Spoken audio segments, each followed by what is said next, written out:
Terap masuk ikan. Bismillahirrahmanirrahim. Terap masuk apa nama? Terap. Bismillah. Allahumma shalli ala sayyidina Muhammad. Oi, sebiji. Oi, mengingatkan aku kepada tu dia. Kocak ayak tu sikit je daripada habis. Dia boleh pula lah DM keluar atas ni. Hancur hatiku. Hati hampa aja hancur. Hati aku ni. Lepas tu dah masuk dua-dua punya ikan. Kita masukkan cabai yang bahan-bahan yang kita blend tadi. Sebab tu aku tak bagi tambah ayak dah. Hampa tengok dia dah naik ke atas dah. Yang ni pun kocak bubuh. Dia di Toy dah. Toy dah harga aku ni. Lepas tu dah lah tengah-tengah aku rekod tadi. Turun DM tu pula aku fikir dengan cari. Tak macam mana punya dengan kamera-kamera sekali stop. Berbalik lagi. Salah nak minum. Okey, dah bawa masuk apa dah? Lepas tu kita terap masuk ayak nanas yang kita blend tadi. Bismillah. Kocak sikit je. Lepas tu kita terap masuk sardin. Allah penuhnya ni kalau jatuh terlantar buah hanyak satu dapur. Sardin. Baik Zizah Ahmad. Tu sadoh YY lah situ. Kacau aku ni. DM. Takkan apa tak baca lagi? Aku dah maki tadi. Lepas tu apa? Ayat Asam Jawa. Ya Allah, dia mesej lagi lah. Tu lap tu aku tak boleh tengok. Tu kecil-kecil macam tu. Lagi aku teringat benda lain. Tasty Talks kita. Lepas tu apa nama binatang ni? Otak udang yang aku dah bancung dengan air hangat sikit. Kocak juga ni. Habis. Jangan tinggal segala pokok-pokok bahan tu dekat bekas-bekas tu. Habis. Kocak dia elok. Reliak dengan jari. Otak udang dah masuk. Lepas tu kita akan masukkan bahan untuk taruh atas. Iaitu don't you know how ni pisang sangkut dah. Ya Allah siksanya aku ni. Batang nanas. Bunga kantang kita belah dua. Asam gelogo. Kocak. Lepas tu kita nak masukkan cabai micin dengan ayak gula merah.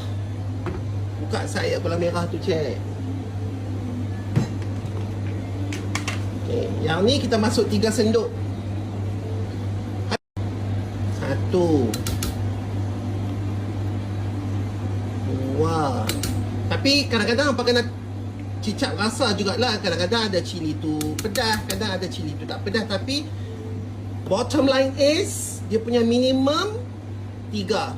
3. Betul. Lepas tu ayak gula merah 5 camca. Pun kena rasa jugalah. Janganlah pakai resipi sangat. Satgi ada yang kadang-kadang termanis, terkurang.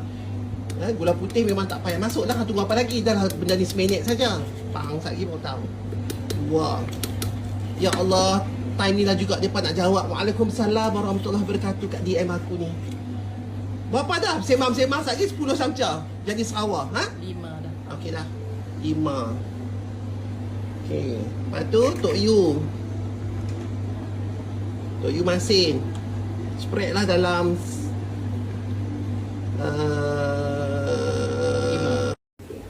Tok Yu tu tadi sebab terpotong terlebih dari seminit. Tok Yu tu tadi dalam 1 sendok ni. Buat 1 sendok dulu. Pasal apa? Kita tak mau satgi laksa ni kuah dia tergelap sangat dengan termasin. Sebabnya kita nak kena bubur garam banyak. Kuah laksa garam kena banyak sebab dia cepat tawar. Aku tak tahu pasal apa cepat tawar. Sebab lepas tu bila kita nak guna dengan laksa yang tawar hebiak tu jadi tak rasa apa.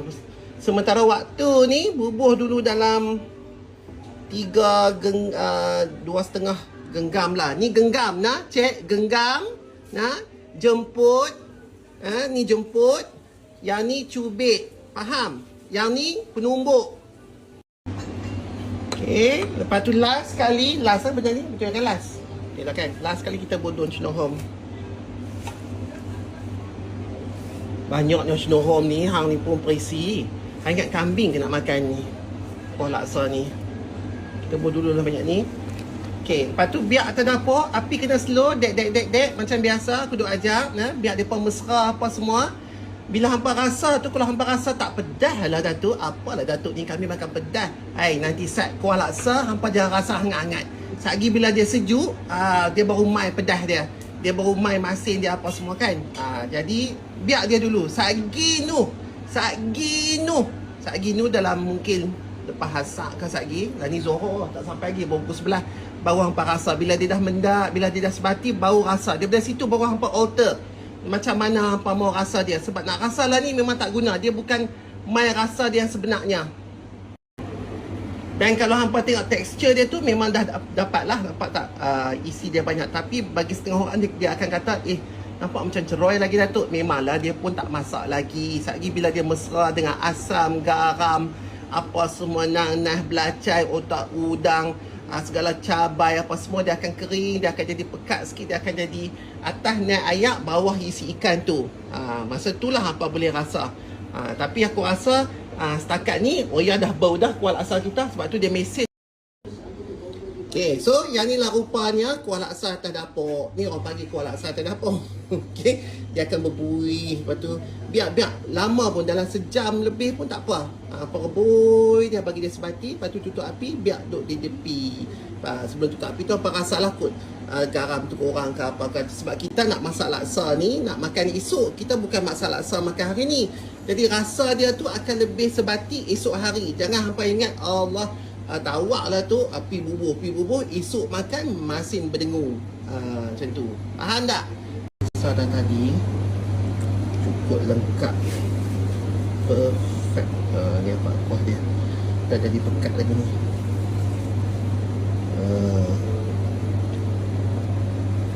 Dah kacau. Okay, jadi kita ni kalau nak masak pun